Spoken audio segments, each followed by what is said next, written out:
Happy Friday. Happy Friday. Uh-oh, getting some error messages. All right, happy Friday. Hope you can see me, hear me clearly. Today is the 28th day of January. This is the 20th episode of season 3 of the Be Your Own Hero show. Wow, it's a milestone day. 20th episode. So I might have to give myself some fireworks in a second. But anyway, 20th episode of season 3 of the Be Your Own Hero show. And yeah, I think I will do the fireworks. Let me find the fireworks right quick. Yeah, so milestone day. This is, as I said, the Be Your Own Hero show. Hero is an acronym. It means helping everyone reaps optimism. In other words, helping others helps you. It's a reciprocal action. I'm your host. I'm sekouwrites. I'm a professional creative and the creator of what we're now calling the Hero Ministry Movement. Just a reminder, that is now an Instagram account, a freestanding Instagram account at Hero Ministry Movement. So go follow that. Anyway, the Hero Ministry Movement is my effort to uplift and inspire people. It started with the unhoused community and has expanded beyond that. And I am doing the work to be my own hero and be an inspiration to others. So, quick disclaimer, I am not a personal trainer, nor am I a financial advisor. So do your own due diligence, do your own research. And in the meantime, let's shout out New Thought Media Network for giving this platform, giving me this space to explore, and to be on my journey of becoming my own hero. This is their website, ntmedia.org. You can see the other programming on the channel. You can also make a donation. It is a 501c3 nonprofit, so feel free to make a donation there. Okay. So if this show provides any value, please like, please comment, please share, spread the word. You can also make a donation. There, my Cash App information is in the show notes just below the show. And check me out here Monday through Friday, 9:45 a.m. Eastern Time. All right? So that's it. This is season 3. As I said, the theme for the season is doing. The idea is talking about action steps for myself and hopefully for you too. Things that will spur you to action in general, but specifically under the House of Finance. All right, so Hero Ministry Movement news. Shout out to the people joining in on the chat. Shout out to Gladys. You're sending your stats. That's great. And Gladys is about to post something on social media. I'm putting you on the spot, Gladys. You're about to post something on social media about exercise and jewelry. We're watching you. Good morning, man. Okay, Glass is going to do it after the show. All right, cool. So thanks for checking in, folks. Thanks for watching live. Thanks for commenting. I appreciate it.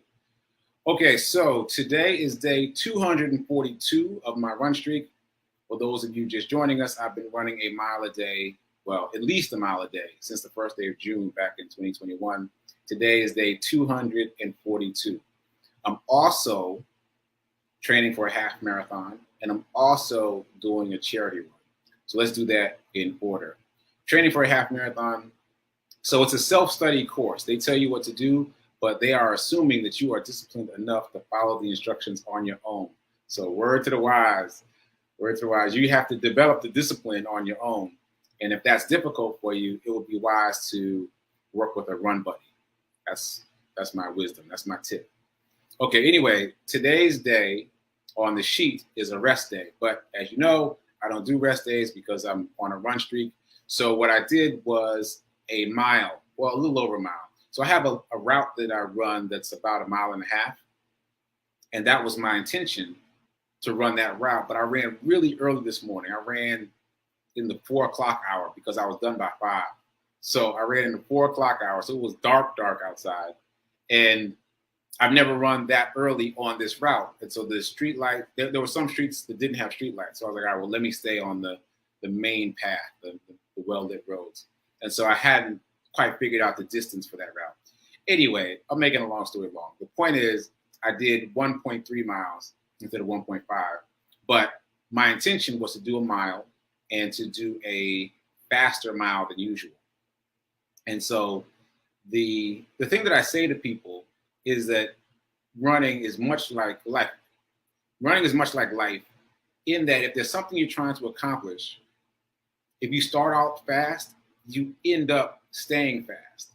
Like even when you inevitably slow down later, your slowdown from a fast pace is much less than your slowdown would be from a slow pace. I learned this on a race a while ago, so I won't get into all that sidebar, but it's totally true.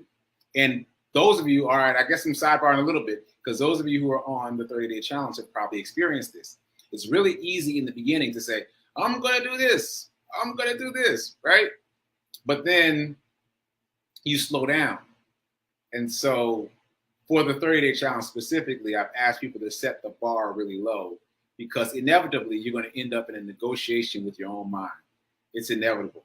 At some point, your mind is going to try to pull you back to comfort, and you've got to be able to say something like, well, we're only going to do one push-up. Like, you got to negotiate with yourself. And if it's a very small thing that you're doing, then you'll be able to get over that hump. All right, so now I'm saying a bunch of different things at once, but I think that was important for the people in the 30-day challenge to hear. Keep at it. Keep at it. If you fall off, get back on the horse. Be gentle with yourself, but urge yourself further. Like, set a new goal. Like, if you did 7 days and you fell off, set a new goal of 8. Like, keep pushing back against yourself. Don't give in to the part of your mind that's trying to keep you comfortable. Don't give in. Don't give in. Okay, so anyway, check out my run report. It's up on TikTok and Facebook and Instagram. Check it out. It's super dark. I had to turn on the light in the car just so you can see me, but check it out. It's pretty interesting. And that was the marathon training, half marathon training. So circling back to the charity run. So charity run, just a reminder, I am dedicating the next 100 miles of my run streak to raising money for Mr. Charles, who I talked about finding in the snow a couple weeks ago. You can read the whole story on the GoFundMe page. Hopefully, if you're watching this, you've already heard that story. It was pretty impactful for me, and I just want to give back. And I saw, as I was logging on now, I got a notification for a new donation. So very excited. Don't know who it is yet, but shout out to whoever you are that gave me a donation. Please spread the word. Spread the word. Spread the word. Let's see if there's other people in our expanded circle that might be interested in contributing to this cause. Okay, so other news. Oh, I wanted to talk about envelope challenge a little bit, but no, I don't think it's really anything impactful. The number for today is $3. So if you're on the envelope challenge, but you haven't checked social media yet, the number is $3. We're transferring $3 from our checking into our savings or whatever bucket you have designated. And that's going to come back later in the show today. So remember that. Okay, so morning Zen. So as you know, if you've been watching the show, I've been taking the 30-day mental diet class with Rev. Melissa. The class is different every time, even though the book is the same, however that works. It's different because the people are different. It's different because you notice things in the book you didn't notice the first time. And that's what I've noticed, generally speaking, with all of these nonfiction books that I read, that I've been reading recently, I should say. That when I circle back to reread something, I always notice something else that I didn't notice the first time. Something else stands out. So if you've got 30-day mental diet and you've already read it, you can stand to reread it. I promise you something else will jump out at you that will be timely about what you're experiencing right now. All that said, I read today's 30-day mental diet, and it didn't really resonate. It always resonates, but it wasn't enough. I think I mentioned this yesterday. And since Rev. Melissa said that sometimes we stay stuck on a day, because I never thought about that before, that sometimes we can stay stuck on a day because it's written in the way that each new chapter is a day, the pressure in my mind is push forward, push forward, push forward. And so ever since she said that a couple of days ago, and for those of you that missed it, she said that sometimes we might need to stay on a day if it's really impactful for us. So I've been a little looser since then. So today I read, I think it's day 22, I'll check in a second, but it didn't really resonate with me. And so I went and I did some other reading that I'll mention in a second. So first, let me read what today's lesson is, because it might be something in there for you. All right, so it's day 22, actually. And the theme is why you should be healthy. Why you should be healthy. It is the body that heals itself. Assistance may be provided, obstacles removed, and certain mechanical things done, but in the last analysis, the doctor sits back and waits for the normal activity of the body to take over and reestablish healthy functioning. So I like that. I like that idea. And I'm sure we all have our own examples where the doctor says do this or that, but it's like kind of guiding you in a certain direction. But the body is really responsible for doing what it does, for healing the scar, for doing all the things. Right. So there's that. And then I wanted a little more than that. So what I did is when I went running this morning, I was listening to my own podcast. I actually do that. I should, just a quick sidebar, I discovered relatively recently that my phone, I have an Android Pixel, my phone can set as its alarm a podcast. Who knew? So I've had an alarm sound for all the years that I've been using an alarm, but I was listening to a podcast, I think it was by Jay Shetty, and he was saying even the word alarm is not something you want to be associated with early in the morning. You don't want to give yourself an alarm, a startle. You don't want to use a sound that is startling and alarming. So I thought that's wise. And so I discovered in the process of experimenting with my phone that I can set my alarm, quote unquote, as my own podcast. So every morning when my alarm goes off, the way it goes off is it just starts playing my podcast. That's it. It's pretty cool. So I wake up to me talking to me about abundance, which is very cool. So I do that every day. Today, I also took it out on the run with me. Like I started the chapter over and I took it out on my run with me. The chapter was chapter 7, gratitude. And this is chapter 7 of the science of getting rich. And essentially, we've talked a lot about gratitude here, but the idea is be grateful for everything, all the small things you take for granted, but also all the negative things, quote unquote, that come into your life, because those things are coming into your life for you. They're not happening to you, they're happening for you. And you've got to look for the deeper meaning. They might be to make you stronger. They might be giving you what you need to answer that bigger prayer you asked for. It might be any number of different things, but if you don't recognize it's for you, and if you don't lean into the idea that these things are for you, then you miss the memo. You don't get the lesson, you don't get the learning, you don't get the growth. So that was a good reminder for me. And also, if you haven't listened to the podcast yet, after I read the chapter, I also do a little commentary, a little talk back. And it's interesting to me that it's like a photo. A photo is a snapshot of time, right? And the podcast is the same for me. So I'm listening to a message that I recorded early pandemic. And it's interesting to see where I was then versus where I am now. And in some cases, there are things that I say back then that I know I need to get back to. So yeah, it was a good experience for me listening to myself while I went running today. So anyway, all that to say, lean into gratitude and check out the podcast. I always get more things out of it, so I'm sure you will too. Okay, so all that said, it's about 10 o'clock. So just a reminder that this show is now a full half hour. We started at 9:45 and we run till 10:15 a.m. Eastern time. Okay, so let's get into some abundance. Here's our quote. I am so happy and grateful to be a multimillionaire in every area of my life. I am so happy and grateful to be a multimillionaire in every area of my life.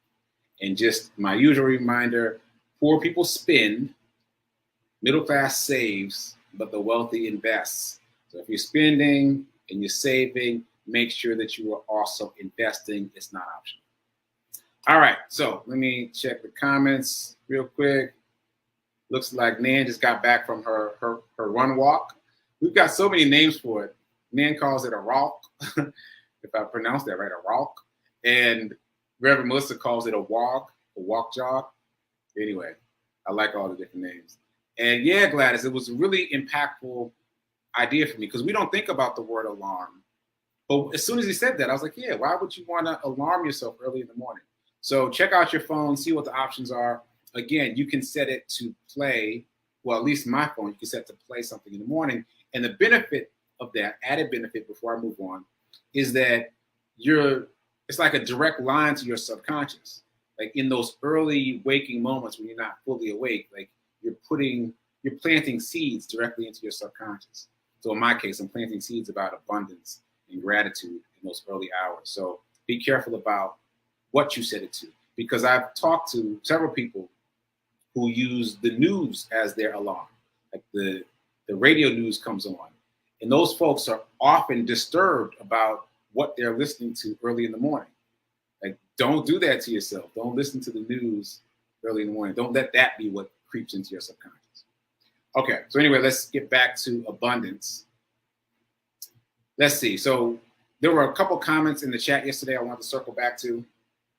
So Tim was saying that it was a good reminder to get back on the horse for the 30-day challenge people. And so I talked about that a little bit today.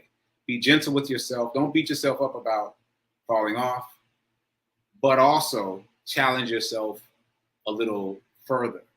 Like almost like punishment. Not quite like punishment, because we're being gentle with ourselves, but give yourself a stretch goal after you fall off. Because what's happening is you're in a conversation with your mind about the new you, and you've got to outlast the old you to become the new you. It's going to take some practice. It's going to take some rocking back and forth, kind of like tipping the Coke machine over. You got to rock it back and forth before it finally falls. Trust me, I know from experience. So I wanted to comment on that. Also, someone else, a couple folks made comments about trading. Yesterday, I was asking you, the viewing audience, why you think only 5% of traders are successful as traders, and the other 95% are not successful traders.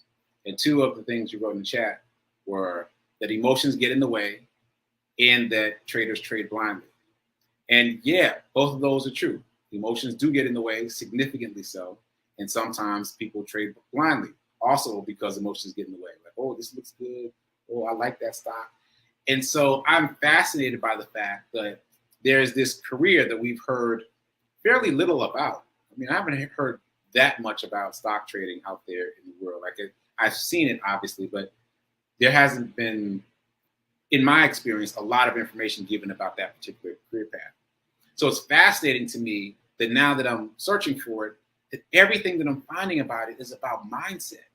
I was listening to some podcasts yesterday about different traders, and they were talking about biofeedback machines, meditation, like hikes, kayaking, all the things that they do to get themselves grounded. They were talking about never trading when they're triggered by anything emotionally. I mean, let's just pause right there. How often have we done something that we shouldn't have done when we were triggered by something emotionally, and that emotion carried over to what we were doing? Come on now. I know I'm not the only one. And you know it bleeds over. Even if the thing you're doing has nothing to do with your emotion, it bleeds over. So the idea that there's this career where in order to be successful, you have to wean yourself off of your own mental mistakes is fascinating. So I say mental mistakes as a shorthand of cognitive bias. We talked about that yesterday. Cognitive bias is the habit of making mental errors, like thinking about something wrongly over and over again because you haven't corrected it. That's fascinating to me, that this career is built around, well, success in this career is built around overcoming your own cognitive bias. And yesterday we talked about outcome bias, one of the many cognitive biases that come up in trading. And outcome bias, just a reminder, is judging the outcome of what happened and not considering the state that you made the decision in. So that sounded confusing. So let me clarify. If you make a choice to eat ice cream, let's just say, eat ice cream, and then later you don't feel well, right? So outcome bias is you focusing on the fact that you don't feel well and thinking, oh, I never should have done this, but not thinking about the state of mind you were in when you made the decision. Like maybe you were having a bad day. Maybe it was comfort food. Like this is a very bad example, but you get my point. The point is that you've got to consider the state of mind that you were in when you made the decision, regardless of what the outcome was. The outcome is not what you wanted. Yeah, that's too bad. But you made your choice to do the thing. In this case, make the trade with your eyes open. So I guess I should just use trading as an example. So the trade doesn't go your way, you lose money, and you start to doubt. Just doubt, period. So the way you get over that in trading is to remember that you did your research, you dotted your I's, you crossed your T's, and you focused, and you did all the things you needed to do to make the right decision to get into this trade.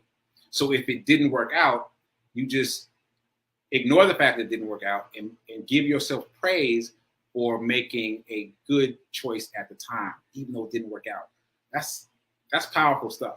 So again, I am just really fascinated by the idea that in order to be successful in this particular career, and I'm sure others too, you must conquer your mind. And conquering your mind is the whole game. That's the whole game in life. Okay, so I went off on a tangent, so I'm bringing myself back now. Acorns. This is what I wanted to talk about. I wanted to talk about Acorns. So as you may remember, I was on a podcast recently with Regina Smithwick, Let's Talk 1943, and we talked specifically about my podcast, Get Rich 101. I'm trying to find the flyer as I talk, but maybe it's not up anymore. All right. So we spoke specifically about this podcast, Get Rich 101, right? And in the process of talking about Get Rich 101, Acorns came up. Acorns is an app that I have on my phone. Many other people do. And it works in a number of different ways. But essentially, the way that it's talked about the most is a method called roundups. So you sign up for roundups, and it will round up to the next nearest dollar every time you use your credit card, your debit card, and add that amount to your fund. So if you buy something out there in the world for $1.99, it'll round up and take 1 penny and put that into your fund. So it's adding to your fund passively, which is a very cool idea, right? Now, when it came up on the show, Regina and I were both talking about the fact that we both use Acorns. And in real time during the show, I was like, uh-oh, have I looked into Acorns since coming into this new awareness about money and abundance? And I was like, no, I haven't. And as you know, if you've been watching the show, I've been saying that the things that we are most familiar with are the things that we need to question, because a lot of the information we get about money and finance is literally incorrect. So it took me a while. As a matter of fact, it took a text I got from a friend yesterday. She was texting me about Acorns, and I was like, okay, there's my nudge. Let me go look at Acorns. So I did that last night and this morning. And here's the catch. The catch is really simple. With a lot of mutual funds, there are two issues. Number one, you can't really decide where the money goes. You can decide between aggressive, moderate, and low risk, but you let them do whatever those designations mean. But you can't say, hey, I want you to put the money in the S&P 500. Hey, I want you to buy growth stocks. Like, you don't have the power to spend your money the way you want. And it's set up that way for, there's my alarm, set up that way for folks that don't know that much about money. And I was one of those people. I used Acorns. It was the only thing that I was using at the time. And I think I put my setting on aggressive. And that's it. You put it on aggressive and you forget about it. You just keep spending money out in the world, and it keeps dribbling and drabbling. It keeps sending money over. I was trying to say drips and drabs. Anyway, it keeps sending money over, right? So I looked at it, and that's the first issue. Once you understand where you should put your money, where it will serve you better, you don't have that option within Acorn. So I'm coming in now with this new awareness, with this new knowledge, and I can't apply it within Acorns because it's set with parameters. So that's the first challenge. The second challenge is it has a monthly fee. The monthly fee is $3. I don't know how I missed that before, but it is slowly eating away at the money that you're accumulating. And in some cases, you might end up spending more money with them than you earn for yourself. So you need to be mindful of that. All that said, this is what I've decided. I'm not going to eliminate Acorns because, again, I like the idea that it's accumulating money passively. I don't have to think about it. But what I'm going to do, however, is set a number. Like when the account reaches, let's just say $500. When the account reaches $500, I'm going to take the money out and then go buy an index fund in the stock market over there on TD Ameritrade or one of my other brokerage accounts. It will be a tool to accumulate in the bucket faster. It's basically another envelope challenge. It's like an invisible envelope challenge. It's going to accumulate money. I'll take that money, then go buy a share of stock. Right? So I think that's the way I want to use it. By the way, I see that my roundups haven't been working for a while, so I have to figure out why that's the case. But anyway, if you're interested, check out Acorns. Again, it's a passive way to build up that bucket.